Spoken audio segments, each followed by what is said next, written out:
धर्मांतर प्रकरणातील फरार आरोपी निदा खानला नाशिक गुन्हे शाखेकडून अटक करण्यात आली आहे। निदा खान हिचा अटकपूर्व जामीन फेटाळल्यानंतर पोलिसांनी तिला छत्रपती संभाजीनगरमधून अटक केली आहे। नाशिकमधील टीसीएस कंपनीतील कर्मचाऱ्यांच्या धार्मिक भावना दुखावण्याचा आरोप निदा खानवर आहे। तसंच बलात्कार आणि लैंगिक शोषण प्रकरणातील आरोपींना मदत करणं हे देखील आरोप आहेत।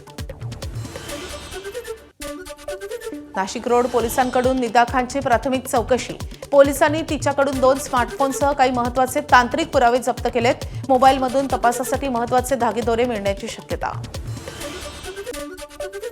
निदा खानला आज दुपारी नाशिक रोड न्यायालयामध्ये हजर केलं जाईल। त्याआधी तिची सोनोग्राफी आणि इतर वैद्यकीय चाचण्या होतील। निदा खान गरोदर असल्यानं आवश्यक ती तपासणी केली जाते।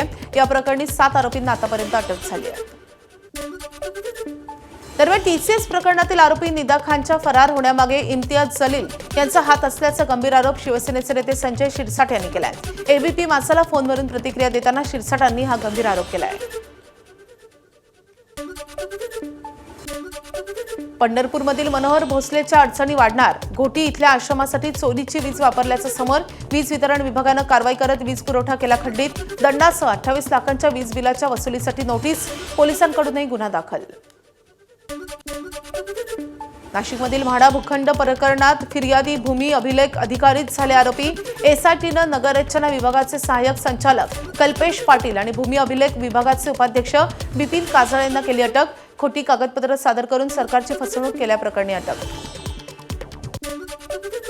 राष्ट्रीय महामार्गाच्या भूसंपादन घोटाळा प्रकरणी तत्कालीन जिल्हाधिकाऱ्यांना अटक। दिवसभर लातूरमध्ये चौकशी पूर्ण झाल्यानंतर तत्कालीन जिल्हाधिकारी अविनाश पाठक यांना अटक। मुक्काम बीड शहर पोलीस ठाण्याच्या पोलीस कोठडीमध्ये 73 कोटींचा अपहार केल्याप्रकरणी कारवाई। बुलढाण्याच्या जळगाव चामोदमध्ये जमीन घोटाळा उघड। दुय्यम निबंधकासह 6 जणांवर फसवणुकीचा गुन्हा। शासकीय कागदपत्रात फेरफार करून ब वर्गाची जमीन बनवली। अ वर्गाची व्यापाराला घातला 5,70,000चा गंडा। बुलढाण्याच्या खामगाव शहरात किरकोळ वादातून 2 गटात तुफान राडा। दोन्ही गटाकडून प्रचंड दगडफेकीत अनेक जण जखमी। पोलिसांच्या हस्तक्षेपानंतर परिस्थितीवर नियंत्रण। मुंबईतल्या भांडूपमध्ये गांजाची शेती। पोलिसांनी उद्ध्वस्त केली गांजाची शेती। भांडूप टेकडी जलाशय बीएचआर परिसरातल्या डोंगराळ भागात काही गर्दुल्ल्यांकडून करण्यात आली होती गांजाची शेती। भाजपच्या नगरसेविका जागृती पाटील यांनी माहिती मिळताच पोलिसांकडे केली तक्रार।